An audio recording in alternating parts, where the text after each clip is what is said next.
Hi, and welcome to the second episode of Cenobite Cinephile, a podcast all about 80s horror movies. Today we'll be talking about my favorite horror movie of all time, The Thing.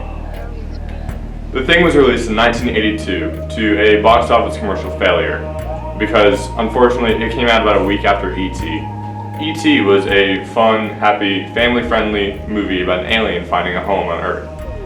The Thing wasn't. The Thing was directed by John Carpenter, the same director as one of my previous entries, Halloween. While there are several truly terrifying moments, the film is mostly a slow burn, gradually building up tension over the course of the movie. By the halfway mark, both the characters and the audience have no idea who to trust. In fact, one of the few ways to tell who the alien really is comes from a slight visual cue revealed by John Carpenter about 20 years after the movie came out. Every character in the movie has a slight glint in their eye, maybe a reflection from the camera or a mirror or something. However, when a character has been assimilated by the Thing and is currently posing as them, they have no glint in their eye. Their eyes are completely dead and hollow looking. The most noticeable time that you see this is during the blood test scene. Watch closely and you'll be able to tell who the Thing is before the characters do. Now, the most remarkable aspect of The Thing are its visual effects. This movie was made in 1982, and its creature effects still hold up, over 35 years later. There are countless shots in the movie of horrifying, Cronenberg-like monsters, and they're all entirely practical. Multiple makeup artists, combined with the special effects wizard John Walsh, helped create such horrifying monsters as the monster dog, the chest biter, and the infamous head crab. Most of the various forms of The Thing were actually created using a mix of rubber, latex, makeup, and even bubblegum. This technique aged beautifully, with it looking gruesome even by today's standards, unlike the reboot. More on that later. Speaking of the head crab, this is probably the most iconic aspect of The Thing. After The Thing assimilates one of the team members, and is subsequently burned with a flamethrower, the creature detaches its head from its body and sprouts spindly spider legs, 2 antennae, and it crawls across the floor.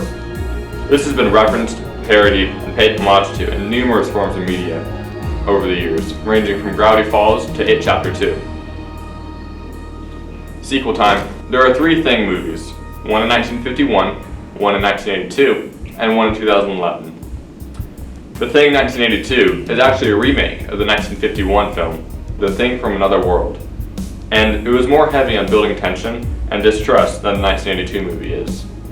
However, the remake is regarded as the superior of the two, a rare occurrence in film. Unfortunately, in 2011, Universal Pictures decided they wanted more money, and created a prequel/remake of The Thing.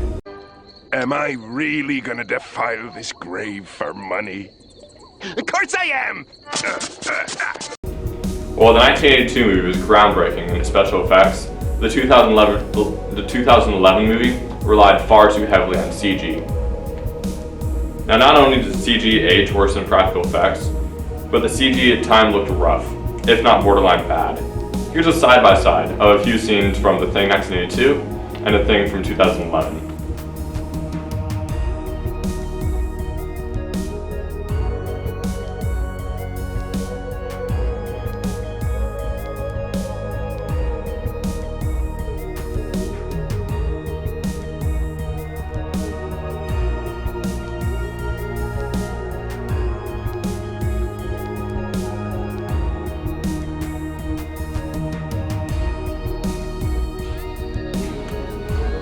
This CG, coupled with uninteresting characters and the fact that it is basically the exact same plot as the original, made it a forgettable experience. And that wraps up this episode.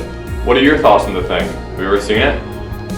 Tune in next month for the next chilling entry in our saga. Bye!